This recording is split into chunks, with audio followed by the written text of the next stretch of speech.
산오파 등은 그 소리를 듣고서는 초가집에서 달려나갔다. 그 사내는 석파천의 앞으로 다가오더니 허리를 구부려 절을 하며 입을 열었다. 이분이 아무래도 석방주인 것 같군요. 그렇지요? 석파천은 고개를 끄덕였다. 그렇기는 하오. 귀하의 존성은 어떻게 되시오? 그 사람은 대답했다. 소인의 성은 조가입니다. 석방주께서는 어서 출발하시지요. 석파천은 그를 바라보며 넌지시 입을 열었다. 불초는 몇 분의 위더른들과 친구들과 더불어 함께 귀도로 가서 구경을 하고 싶소이다. 그 조씨 성을 가진 사람은 고개를 가로저었다. 그건 곤란하지요. 조그만 배라 많은 사람을 실을 수가 없습니다. 그리고 도주께서는 엄히 명령을 내리시되 석방주 한 사람만 모시고 오라고 했습니다. 만약 한 사람이라도 더 태우게 된다면 조그만 배는 반드시 뒤집어질 것이고 소인 또한 목을 보존하지 못하게 됩니다. 산오파는 냉소를 했다. 흥흥. 사태가 이 지경이 된 이상 아마도 당신 맘대로 되지는 않을걸. 그리고 그녀는 조씨 성을 가진 산의 앞으로 다가서며 손으로 칼자루를 거머쥐었다. 그 조씨 성을 가진 사람은 산오파에 대해서 아랑곳하지 않고 석파천에게만 공손히 말했다. 소인이 안내를 하겠으니 석방주께서는 가시지요. 그리고 그는 몸을 돌려서 걸었다. 석파천과 산오파 그리고 석청 등 모두 그 뒤를 따랐다. 바닷가를 따라 나가게 되었는데 두 곳의 산등성이를 돌아가자 모래사장 가에 한 척에 조그마한 배가 놓여 있는 것을 볼 수가 있었다. 배의 폭은 불과 석자 정도였으며 길이 또한 6자를 넘지 않을 것 같았다. 진정 작고 작아서 다시 더 작을 수 없는 그런 배라 두 사람을 태울 수 있을는지도 매우 말하기가 어려울 지경이니 한 사람을 더 태운다는 것은 도저히 있을 수가 없을 것 같았다. 그 사람은 여러 사람을 한번 돌아보더니 입을 열었다. 여러분들이 소인을 죽이는 것은 그저 손 한번 놀리는 수고를 하면 끝나는 것이지요. 그러나 어느 분이 협객도로 가는 바닷길을 알고 계신다면 얼마든지 석방주를 모시고 가도록 하시지요. 산오파와 석청은 서로의 얼굴을 쳐다보았다. 협객도가 이토록 용의주도하게 사태를 안배하여 한 사람도 더 탈 수 없도록 만들어 놓았으리라고는 생각지 못했던 것이었다. 여러 사람들은 그저 협객도의 이름만 들었을 뿐이고 이 섬이 남쪽에 있는지 북쪽에 있는지 아니면 가까운 곳에 있는지 먼 곳에 있는지 전혀 들어본 바가 없었다. 더군다나 협객도라는 이름은 10중 8구 본래의 이름이 아닐 것 같아서 설사 바닷길에 익숙한 사공들이나 장사치들도 알고 있지 못할 것인데 넓고 넓은 바다에서 어떻게 찾아갈 수가 있겠는가? 뿐만 아니라 아무리 시력을 다해 사방을 둘러보아도 바다에는 한 척의 배도 찾아볼 수가 없기 때문에 배를 타고 협객도에서 보내온 배를 뒤따라갈 수도 없는 형편이었다. 산오파는 놀람과 분노에 손을 뻗쳐서는 그 사내의 정수리를 후려치려고 했으나 손이 반쯤 떨어지게 되었을 때 다시 멈추며 석파천에게 당부했다. 제자야, 너는 구리패를 나에게 주려무나. 내가 너 대신 가야겠다. 이 할망구는 어찌됐든 간에 늙은 미치광이와 함께 죽어야겠다. 그 황희의 사내는 그 말을 받았다. 도주께서는 만약 사람을 잘못 안내하여 온다면 소인을 참하는 것은 말할 것 없고 소인의 부모와 처자식마저도 누를 입게 되어 모조리 참수를 당하게 되리라는 영이 계셨소이다. 산오파는 노에서 그 말을 받았다. 참아라면 참아라지 뭐가 대수로운가. 그러나 말을 해놓고 보니 그렇게만 생각할 수가 없었다. 나에게는 대수로운 일이 아닐지 모르지만 이 녀석에게는 그야말로 큰일이라 하지 않을 수가 없지. 그와 동시에 그녀는 즉시 한계책이 떠올라 입을 열었다. 제자야, 그렇다면 너는 장락방의 방주 자리를 나에게 양보해다오. 내가 방주라면 이 사람이 사람을 잘못 맞아가는 일은 없을 것이다. 석파천은 망설였다. 그건 아무래도. 그 황희의 사내는 그 말을 가로채듯 입을 열었다. 상선벌하게 두 사자께서는 장락방의 방주가 나이 겨우 약관의 젊은 영웅이며 나이가 많고 덕망이 높은 할머니가 아니라고 분명한 설명이 있었소이다. 산호파는 노에서 고함을 질렀다. 개방귀 같은 소리 하지 말게. 자네가 또 어떻게 내가 나이가 많고 덕망이 높다는 것을 알고 있단 말인가? 내 나이는 비록 많지만 덕망은 하나도 높지 않네. 그 황희의 사내는 빙긋이 웃더니 곧장 바닷가로 가서는 배의 밧줄을 풀었다. 산호파는 한숨을 내쉬었다. 아, 좋다. 제자야, 내가 가거라. 그러나 너는 이 사부의 한마디를 들어보아라. 석파천은 공손히 대답했다. 물론 사부님의 분부를 공손히 받들어 모시겠습니다. 산호파는 정색을 하고 입을 열었다. 만약에 한 가닥의 생기라도 보인다면 너는 한사코 스스로 탈출해서 도망쳐 오도록 해라. 할아버지를 구하기 위해서 스스로 막다른 곳에 빠져드는 일이 없도록 하란 말이다. 이것은 이 사부의 엄명이니 결코 어겨서는 아니 될 것이다. 석파천은 아연해져서는 말똥말똥 산호파만 쳐다보았다. 어째서 사부님께서는 그녀의 남편을 구하지 말라는 것일까? 설마 하니 그녀는 마음속으로 아직도 미워하는 마음을 가라앉히지 못했다는 것일까?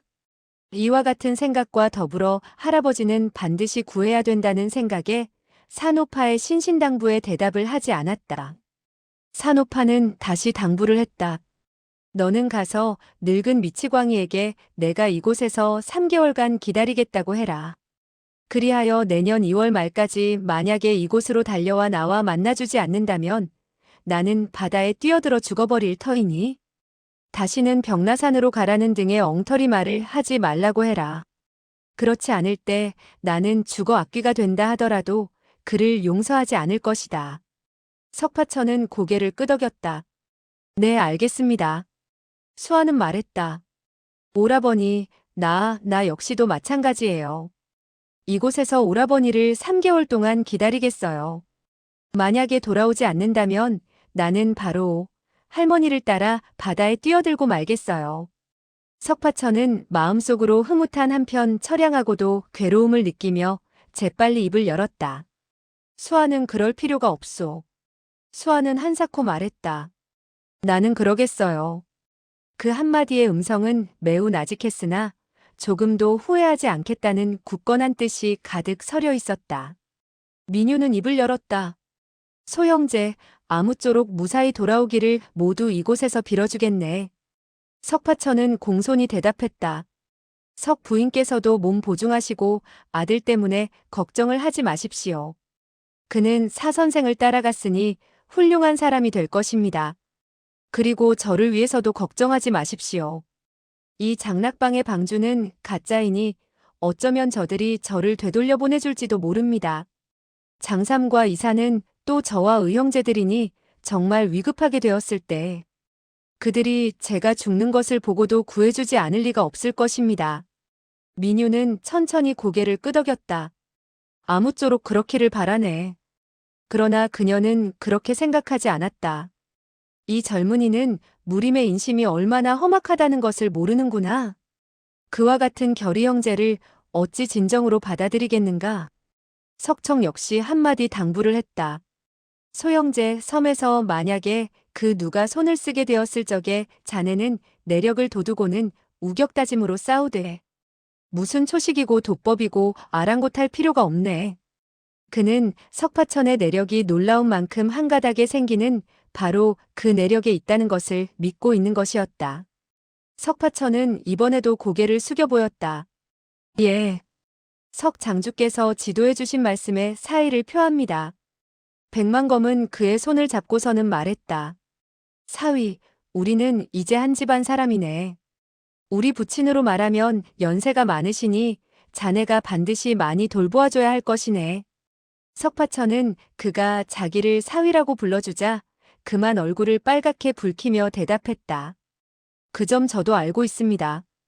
오직 성자학과 제자면 그리고 양자진 세 사람은 표현은 안 했지만 고소하게 잘 됐다는 심정에 가득 사로잡혀서는 똑같이 생각했다.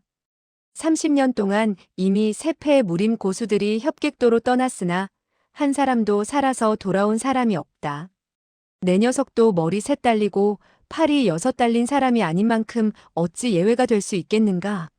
하지만 그들은 각기 조심하라느니 아무쪼록 장문인을 잘 돌봐달라느니 하는 유의 인사치레를 한마디씩 했다. 즉시 석파천은 여러 사람과 헤어져 모래바닥에 들어서게 되었다. 무사람들은 모래사장 갖가지 전송을 했는데 수아와 민유 두 사람의 눈시울은 이미 붉어져 있었다. 산오파는 갑자기 그 황희의 산에 앞으로 다가서더니 철석하고 그의 따귀를 세차게 때리고는 호통을 내질렀다.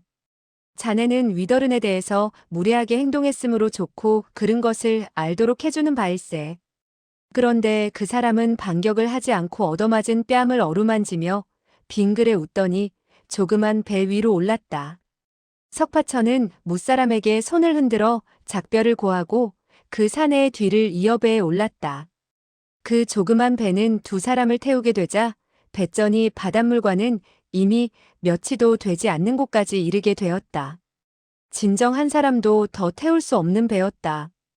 그리고 천만다행인 것은 지금이 겨울철이라는 것이었다. 겨울철에는 남해에 바람이 자고 물결이 잔잔해지는 법이었다. 그렇지 않고 조금이라도 물결이 일게 된다면 조그만 배는 뒤집히는 것을 면할 수 없을 것 같았다. 협객도에서 동짓날을 택하게 된 것은 바로 어쩌면 그런 이유가 있는지도 모를 일이었다. 그 사내는 노를 몇 번 저어서 배를 모래사장에서 떼어놓더니 뱃머리를 돌렸고 곧이어 하나의 누런 세모꼴에 돛을 올렸다. 돛은 즉시 천천히 불어오는 북풍을 싣고 남쪽으로 나갔다. 석파천은 북쪽을 바라보았다. 산오파와 수아 등의 모습이 점점 작아지고 있었으나 여전히 그들은 바닷가의 벼랑에 서서 이쪽을 물끄러미 바라보고 있었다. 그러다가 점점 그 사람들은 조그마한 검은 점으로 변하더니 끝내 다시는 찾아볼 수가 없게 되고 말았다. 밤이 된 이후 배는 동남쪽으로 방향을 틀었다. 나흘째 되는 날 따지고 보면 바로 동짓날인데 그 사내는 앞쪽에 까맣게 보이는 선을 가리키며 말했다. 저것이 바로 협객도의회다. 석파천은 눈을 들어 바라보았다. 그리 이상한 점을 발견할 수 없었으나 마음은 긴장됐고 가슴은 쿵쿵 뛰었다. 다시 한 시즌 가게 되었을 때 섬에 높다랗게 솟아있는 돌산을 볼 수가 있었다. 산에는 울창하게 나무들이 자라나 있었다. 신십해 무렵에 조그만 배는 섬 남쪽의 바람을 등진 곳에 닿게 되었다. 그 사내는 정중히 말했다. 석방주께서는 무트로 오르십시오. 섬 남쪽은 바로 넓은 모래사장이었다. 동쪽 벼랑 아래에 40여 척의 크고 작은 배들이 정박해 있었다. 석파천은 속으로 짚히는 바가 있었다.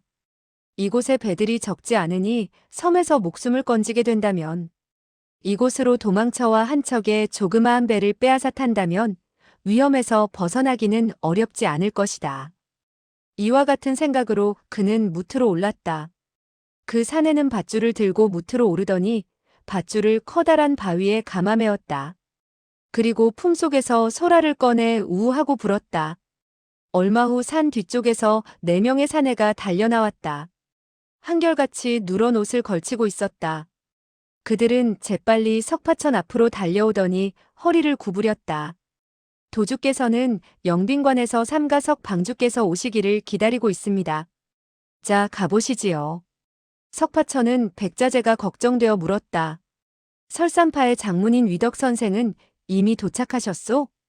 앞장을 선 황희의 사내가 대답했다. 소인은 전문적으로 석방주를 돌보도록 지정이 되어 있기 때문에 다른 사람의 일은 잘 모른답니다. 석방주께서 영빈관에 이르면 자연히 알게 될 것입니다. 그리고 그는 앞장을 서서 걸어갔으며 석파천은 뒤를 따랐다. 나머지 4명의 황해 사내들은 7, 8보 정도 떨어져 따라오고 있었다. 산속으로 들어가게 되자 양쪽은 모두 숲속인데 한가운데로 산길이 뚫려 있었다. 석파천은 주위의 경치를 유심히 살폈다. 도망칠 때 길을 잃지 않으려면 눈에 익혀두어야 한다는 생각에서였다. 수마장을 걸어 들어가게 되자 바위들이 어지럽게 서 있는 산길로 들어서게 되었다. 왼쪽은 깊은 낭떠러지로 세찬 산개울 물이 흘러가고 있었는데 절벽에 부딪히는 소리가 요란했다. 곧이어 길은 벼랑을 따라 오르게 되었는데 두어 번 모퉁이를 돌게 되자 10여 장 높은 곳에서 아래로 떨어지는 폭포가 있었다. 아마도 그 폭포가 바로 산개울의 수원지인 것 같았다. 길을 안내하던 그 산에는 길 옆 한 그루 커다란 나무 뒤에서 기름 먹인 비옷을 꺼내 석파천에게 건네주었다. 영빈관은 바로 저 수락동 안에 있습니다. 석방주께서는 옷이 젖지 않도록 비옷을 입으십시오. 석파천은 비옷을 받아 입었다. 산에는 폭포로 다가가더니 몸을 날려 뛰어들었다. 석파천 역시 몸을 날렸다. 안쪽에는 기다란 통로가 있었다. 양쪽에 기름등이 켜져 있어 침침하기는 했으나 길을 알아볼 수 있었다. 그리하여 그는 그 산의 뒤를 따라가게 되었다. 통로는 산허리에 뚫려 있는 천연 동굴을 다듬어 만든 것이었다. 인공으로 다듬은 것 치고 매우 좁았으나 때로는 탁 트일 정도로 넓은 곳도 있었다. 점차 아래로 내려가게 되었는데 동굴 안에서도 물 흐르는 소리가 졸졸 들렸다. 그 소리는 매우 맑고 고와 옥으로 만든 북을 두드리는 것 같았다. 동굴 안에는 갈림길이 무척 많았는데 석파천은 일일이 외워두었다. 동굴 안에서 약 2마장쯤 나가게 되었을 때 갑자기 눈앞에 옥석으로 깎아서 만든 동굴문이 나타났다. 문 위에는 3개의 커다란 글자가 쓰여 있었다. 석파천은 글씨를 몰라 슬쩍 물었다. 이곳이 바로 영빈관이요? 사내는 고개를 끄덕였다. 그렇습니다. 대답을 하면서 그는 쓰여 있는 것을 왜 굳이 물어보나 하고 이상하게 생각했다. 옥석으로 된 동굴 문 안으로 들어가자 땅바닥에 청석을 깔아놓은 통로가 나타났다. 사내는 석파천을 왼쪽에 첫 번째 석동으로 데리고 들어가며 말했다. 석방주께서는 잠시 이곳에서 머물러 주십시오. 나중에 연회가 베풀어지게 된다면 도주께서는 석방주를 만나보게 될 것입니다. 동굴 안에는 탁자와 의자가 골고루 갖추어져 있었다. 세 자루의 붉은 촛대가 석실 안을 환히 밝혀주고 있었는데 얼마 되지 않아 나이 어린 동자가 차와 4가지 간단한 음식을 갖다 주었다. 석파천은 음식을 대하게 되자 나무로 내려오면서 석청이 당부하던 말을 떠올렸다. 소형제, 30년간 협객도로 간 영웅호걸들이 한 사람도 살아서 돌아온 사람이 없네. 협객도의 사람들이 아무리 뛰어나다 하더라도 그 많은 무림의 고수들을 일망타진하리라고는 보지 않네. 그의 당부는 계속되었다. 나의 짐작으로 섬에서는 틀림없이 비열한 수단을 썼을 것이네. 기관 함정을 설치하지 않았다면 음식에다가 극독을 탔을 것 같네.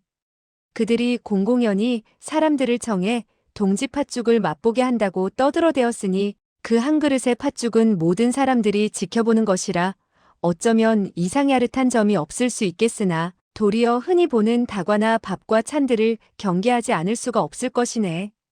다만 이와 같은 도리는 무척 얕은 것이라. 이 석청이 생각할 수 있는 것을 보면 명문대파의 우두머리 격인 인물들도 어찌 생각을 못했겠는가. 그들이 협객도로 가게 되었을 때는 자연히 여러 가지 해독약을 가져갔을 터인데 어째서 끝내 그 사람들의 독수에 당하게 되었는지 실로 그 해답을 얻기가 힘드네. 자네는 심지가 곧고 인정이 많아서 어쩌면 하늘이 착하고 어진 사람을 돌본다는 말이 있듯이 어떤 고약한 보답을 받지 않을지도 모르지. 어찌되었든 간에 조심을 하도록 하게나. 그는 그와 같은 석청의 당부를 뇌리에 떠올리기는 했으나 향긋한 음식의 냄새를 맡게 되자 시장기가 몰려왔다. 배가 고픈데 섬에 와서 아무것도 먹고 마시지 않을 수는 없지 않은가. 더군다나 장삼과 이사는 나와 결의 형제를 맺은 사이로 고락을 같이 하기로 맹세했는데 나를 해칠 수 있을까?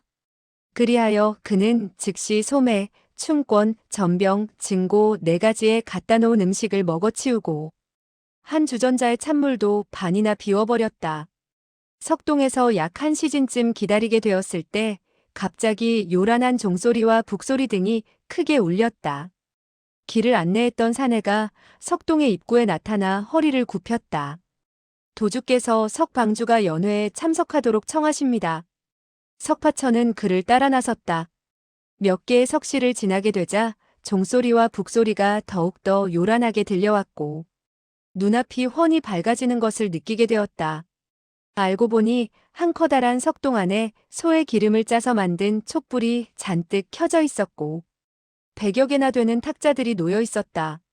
손님들은 계속해서 안으로 들어서고 있었다. 그 석동 안은 엄청나게 컸기 때문에 그와 같은 많은 탁자를 나열해 놓았으나 조금도 비좁다는 느낌이 들지 않았다. 수백 명이나 되는 황해 사내들이 오락가락하면서 손님들을 맞아 자리로 안내를 했다. 모든 손님은 각기 자리 하나를 차지하고 앉은 셈이 되었다.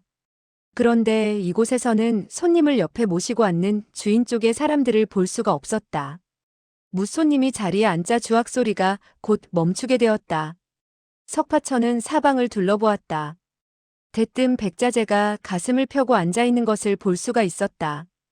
백발이 성성할 뿐만 아니라 위맹하게 생긴 그는 무사람들 가운데 앉아있었지만 체구가 유난히 커서 군계일 합격이라 쉽게 발견할 수 있었던 것이다. 그날 서곡 안에서는 너무나 어두워 석파천은 그를 똑똑히 볼 수가 없었다. 그런데 이제 훤히 켜진 불빛 아래서 보니 정말 위덕 선생이야말로 절간에 모셔다 놓은 신상처럼 장엄하고 대하는 사람으로 하여금 숙연한 기분을 느끼게 하지 않는가. 그리하여 그는 그의 앞으로 다가가 입을 열었다. 할아버지, 제가 왔습니다. 객청에는 사람들의 수가 많았으나 안내를 하는 사람들은 될 수 있으면 음성을 낮추었고 모든 사람은 목숨이 경각에 달렸다는 생각에 사로잡혀 심사가 무거웠던지라 그 누구도 입을 열지 않았다. 그런데 석파천이 그와 같이 갑작스럽게 부르짖게 되자 모든 사람의 눈길은 자연히 그에게 쏠리게 되었다. 백자재는 싸늘히 코웃음을 쳤다. 흥! 분수를 모르는 녀석 같으니 내 녀석 때문에 나의 손녀가 자손을 보지 못하게 되었지 않느냐? 석파천은 어리둥절해지고 말았다. 잠시 후에 그는 그 뜻을 알아차렸다. 원래 백자재는 그가 협객도로 죽으러 왔다고 착각하고 있는 것이었다. 그러므로 수아가 결혼을 하지 못하고 아들과 딸 자식을 둘 수 없게 되었다는 말이었던 것이다. 석파천은 고개를 숙이고 입을 열었다. 할아버지, 할머니는 어촌에서 할아버지를 3개월간 기다리겠다고 했습니다. 2월 말까지 돌아오지 않는다면 바다로 뛰어들어 자살하시겠다고 했습니다. 백자재는 길다란 눈썹을 곤두세웠다. 벽라산에 가지 않겠다던? 할머니는 할아버지의 그와 같은 말을 듣고 화가 나서 어찌할 바를 몰라 하셨습니다. 할머니는 할아버지, 날 욕하던 늙어 망령이 났다고 했습니다. 정불사와 같은 경박한 자가 혓바닥을 날름거리는 것을 고지 듣는 것으로 보면 늙어 망령이 난 할아버지가 멍청하다고요. 그리고 언젠가는 정불사를 만나게 된다면 금오도법으로 그의 팔 한쪽을 잘라내고 혓바닥을 자르겠다고 했습니다. 백자재는 그 말에 껄껄 소리내어 웃었다. 하하하. 맞았다 맞아. 응당 그렇게 해야지. 갑자기 대청의 한 모퉁이에서 흐느끼는 소리가 들렸다. 그녀는 어째서 나에게 그토록 욕을 하는 것일까? 내가 언제 그녀에 대해서 경박한 태도를 취했단 말이냐? 나는 그녀에 대한 지성의 사랑 때문에 늙어서도 아내를 맞아들이지 않았다. 그런데 그녀는 강철 같은 심장으로 벽라산의 한 걸음도 디딜 생각도 하지 않았을 뿐만 아니라 나의 혓바닥과 팔을 자르겠다니. 석파천은 말소리가 들려오는 곳을 바라보았다. 정불사가 팔꿈치를 탁자 위에 대고 턱을 고인 채 전신을 부들부들 떨며 눈물을 흘리고 있었다. 그를 본 석파천은 나이 많은 사람이 많은 사람들 앞에서 부끄러운 줄도 모르고 저렇게 울 수 있을까 하고 의아하게 생각했다. 만약 평소였다면 영웅호걸들은 정불사에게 비웃음을 던졌을 것이다. 그러나 지금 모든 사람은 자기 발등에 애군이 떨어지게 되었다는 공포감에 심사가 무거워져 같이 울고 싶은 참담한 기분이라 그 누구도 그를 비웃지 못했다. 이 한때의 영웅호걸들은 명문대파의 장문인이 아니면 바로 어느 방이나 어느 회의 우두머리이며 한평생 칼과 검의 끝에서 뒹굴며 살아온 사람들이라 죽음을 두려워한다는 말을 그들에게 사용하는 것은 적절하지 않았다. 그런데 한 칼이나 한 자루의 창을 사용하되 목숨을 건 싸움이라고 하더라도 반드시 죽는다고는 볼 수가 없었다. 더군다나 자기의 무공이 뛰어나다는 자부심도 있기 때문에 언제나 적이 죽고 자기가 살리라고 생각하기 마련이었다. 하지만 이번의 상황은 크게 달랐다.